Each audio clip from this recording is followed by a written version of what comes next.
నాకు, మీకు, మన అందరికీ ఎప్పట్నుండో మనసులో మెదిలే ఒక ప్రశ్న ఉండి ఉంటుంది కదా. కానీ మనం బయటకు అడగలేని ఆ ప్రశ్నను ఇప్పుడు అద్విక అనే ఒక అమ్మాయి అడుగుతోంది. మరి ఆమె ఏమడిగిందో, దాని వెనక ఉన్న అసలు ఆంతర్యమేమిటో తెలుసుకోవాలంటే ఈ విశ్లేషణను చివరి వరకు వినండి. ఇక ఏమాత్రం ఆలస్యం చేయకుండా నేరుగా టాపిక్లోకి వెళ్ళిపోదాం. మొదటి భాగం దేవుడికి అద్విక వేసిన ప్రశ్న. ఒకసారి ఆ వాతావరణాన్ని ఊహించుకోండి. ఆ రాత్రి గాలి చాలా భారంగా వీస్తోంది. గుడిగంట మెల్లగా మోగుతోంది. అక్కడే ఉన్న అద్విక కళ్లల్లో ఆగని కన్నీళ్లు.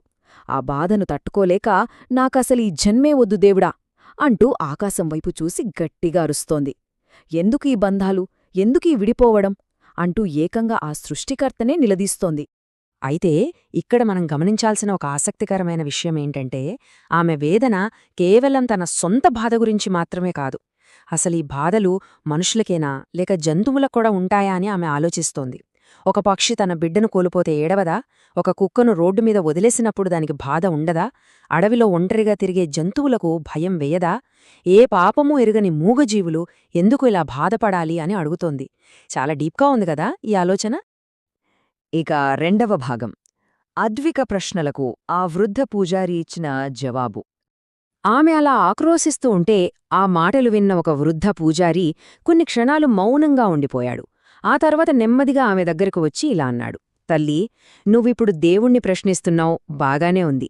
కాని రేపొద్దున్న ఇదే ప్రశ్నలు దేవుడు కూడా మనిషిని అడిగితే పరిస్థితేంటి అని. ఇది వినడానికి చాలా సింపుల్గా అనిపించినా మనల్ని ఒక క్షణంపాటు ఆలోచనలో పడేస్తుంది కదూ. దీని తర్వాత ఏమైందో ఈ మూడో భాగంలో చూద్దాం. మనిషి ఆశ, ప్రకృతి వినాశనం. ఆ పూజారి మాటలను ఇంకాస్త లోతుగా విశ్లేషిస్తే దేవుడు మనిషిని ఇలా అడుగుతాడేమో. మనిషికి స్వచ్ఛమైన ప్రేమనిచ్చాను, మరి దాన్ని ద్వేషంగా ఎందుకు మార్చుకున్నాడు? అందమైన ప్రకృతినిచ్చాను, కాని దాన్నెందుకు నాశనం చేస్తున్నాడు? జంతువులకు కేవలం ఆకలి మాత్రమే ఇచ్చాను, కాని మనిషికి మాత్రం ఆశ అనే వరాన్ని కూడా ఇచ్చాను.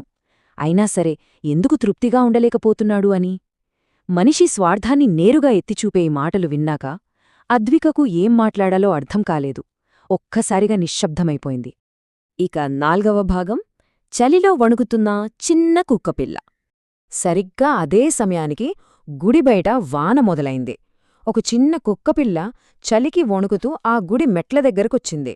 అద్విక దాన్ని చూసింది. ఆ క్షణంలో ఆమె మనసులో ఒక విచిత్రమైన ఆలోచన మొదలైంది.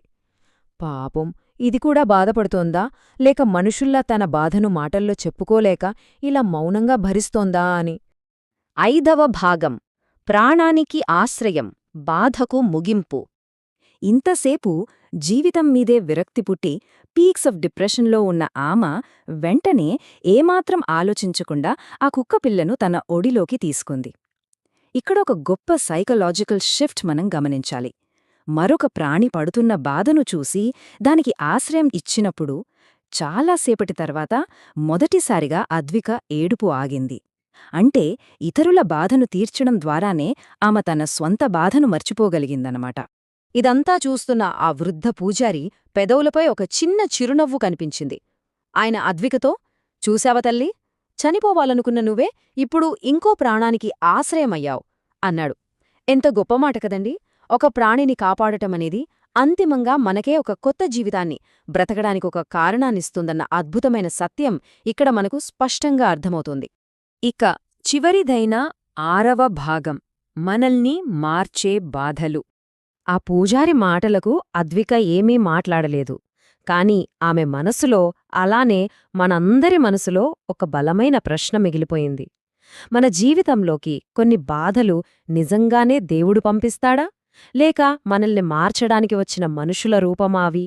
బాధ అనేది కేవలం ఒక శిక్షణ, లేక మనలో ఒక పాజిటివ్ మార్పును తీసుకురావడానికి ఉపయోగపడే వారధిలాంటిదా? ఇది నిజంగా మనం కూర్చొని ప్రశాంతంగా ఆలోచించాల్సిన ప్రశ్న. దీనికి మీకు సమాధానం తెలిస్తే తప్పకుండా మీ అభిప్రాయాన్ని కామెంట్ చేయండి. అలాగే మన ఛానల్ను సబ్స్క్రైబ్ చేసుకోండి. థాంక్యూ. మళ్ళీ కలుద్దాం.